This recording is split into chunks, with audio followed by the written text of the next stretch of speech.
that way. Mr. Turner, for what purpose? Mr. Speaker, with the gentleman yield for some questions. Does the gentleman yield for questions? I yield for questions. Gentleman yields. Thank you, Dr. Oliverson. So I want to follow up on the dialogue you just had with our colleagues.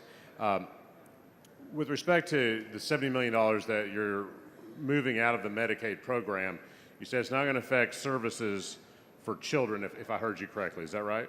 For Medicaid beneficiaries. For Medicaid beneficiaries, so children and adults. For those that are currently on the Medicaid program. Okay, so the Medicaid program in the state, correct me if I'm wrong, but the Medicaid program in the state of Texas provides health care services to children. In fact, 3 out of 8 children in Texas receive Medicaid, and 1 out of 12 Texas adults receive Medicaid. That's essentially what Medicaid does in the state of Texas. Is that fair to say?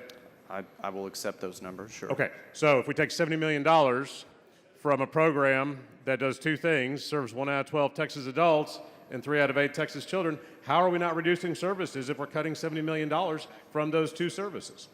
Well, respectfully, Representative, because of the mechanism that we use to pay for Medicaid, those services that are covered will pay those services. And as you know, this is part of our appropriations process, is that the Medicaid program is trued up at the end of every biennium.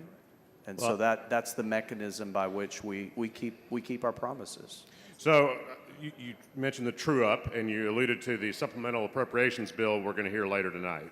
So the supplemental appropriations bill always, since I've been here anyway, always covers a Medicaid shortfall, correct?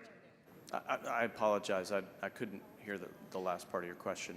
The supplemental appropriations bill, most times we take it up, usually covers a Medicaid shortfall for the current biennium. Is that true?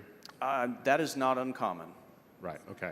I don't. So when you suggest that this is going to be resolved through the normal appropriations process, I think what you're really saying is that you are going to cause a $70 million shortfall for the next biennium, and the legislature is going to have to come back in 2 years and pass a supplemental appropriations bill to cover a deficit in Medicaid that is going to be caused by this amendment. Is that right?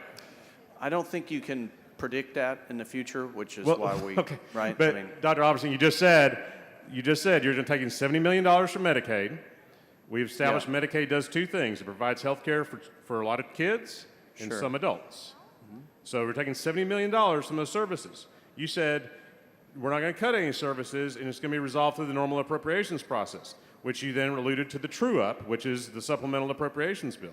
So my question is essentially what you're doing causing a $70 million deficit in the Medicaid program in the next biennium that the next legislature will have to come back and fix through a supplemental appropriations bill when we have no idea what the revenue estimate's going to be 2 years from now? We don't know if we're going to be in a recession. We don't know if we're going to have a budget shortfall. And we're creating a $70 million hole 2 years in advance. That's what we're doing with this amendment, is it not? That's not my understanding, no.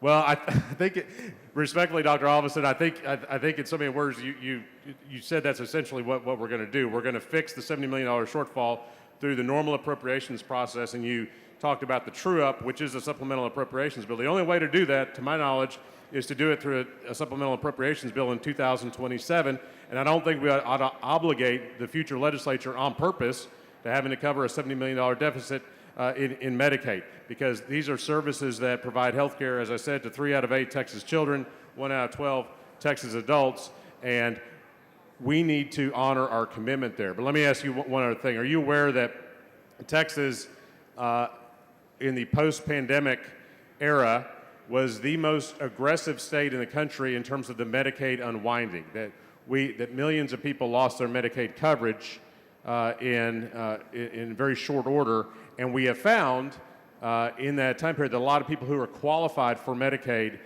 were actually cut from the program, though they should not have been. Are you aware of that? I am not aware of that. You're not aware of that? No.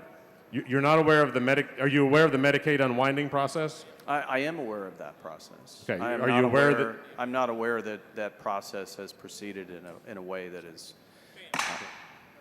Sorry. The gentleman's time has expired. Move adoption.